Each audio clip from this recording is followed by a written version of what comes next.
He don't need no entourage or anything. He needs a lawyer and a trainer. So what you? No promoter, no. It's a Oh, lawyer and steady. a Hey, trainer. Mike, there's some honest ones out here, you know. Don't put me out of business. BBC Sounds. Growing up in those early years, you know, you see a lot of young fighters now. You know, we did it with Anthony Joshua coming through. It's almost like the Mike Tyson roadshow, just going around knocking people out. How much fun was that going around and just having those early fights those days, first round, second round, knockouts? You were prolific in how busy you were keeping as a fighter. That's the main objective. You got to stay busy. If you fight 5 times a year, you're much better if you fight 1 time a year.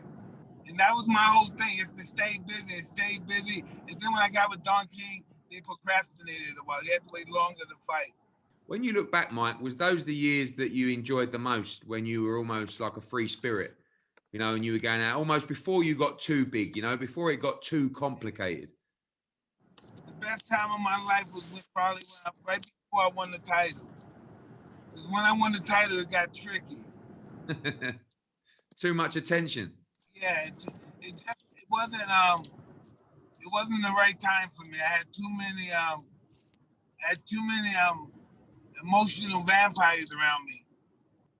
I know everybody makes a lot of mistakes, but when you look back, when was the period that you wish you could make changes around? When you look at the Buster Douglas fight, you know, of course it's iconic, and you come back from that period as well. But what do you look back on and think that you wish you would have done different or better? No, everything happens for a reason. I can't like some people can. I'm not clairvoyant. I can't predict my future.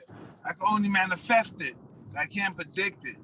I've got a really interesting question. I'd just love to know that. As you go through your life, you change a lot. When you look back to that kid that you were, that was, you know, in trouble and that was a little bit reckless, I'm talking about the early days. Do you remember that kid? Is that someone that you can still remember and resonate with, or do you feel like you're just a completely different animal now? Hey, that little kid is always in me. He's always in me, but now I know how to treat him. I know how to protect him. I didn't protect him when I was going crazy, biting people's ears off and going to jail and doing all this crazy stuff. I wasn't protecting him. Over here, Mike, we're a big supporter of boxing and what it does for young people as well. Do you think that the role of boxing is important in the community to young kids as well? Like you say, you know, it gives them that discipline and that respect and that focus. Uh-huh. Just think, man. Just think, where would I be without boxing? Where would I be? God, I don't even want to think about it. But God, where would I be without this beautiful sport? Yeah, for sure. No, I think that's definitely important. And finally, Mike, just to say, if you could give advice to a young fighter now, what would you give them after everything you've been through, all the ups and downs of your career? I would say he knows he doesn't need a manager. What he needs is a lawyer and a trainer. And that's all he needs. He don't need no entourage or anything. He needs a lawyer and a trainer. No promoter, no. It's a lawyer. Steady. Hey, Mike, there's some honest ones out here, you know. Don't put me out of business. Well, listen, got to tell you something. If you're a good man, good things will happen to you. That's why you got the fighters that you got. No, I appreciate that. Listen, we love the sport of boxing. We love the sport of boxing.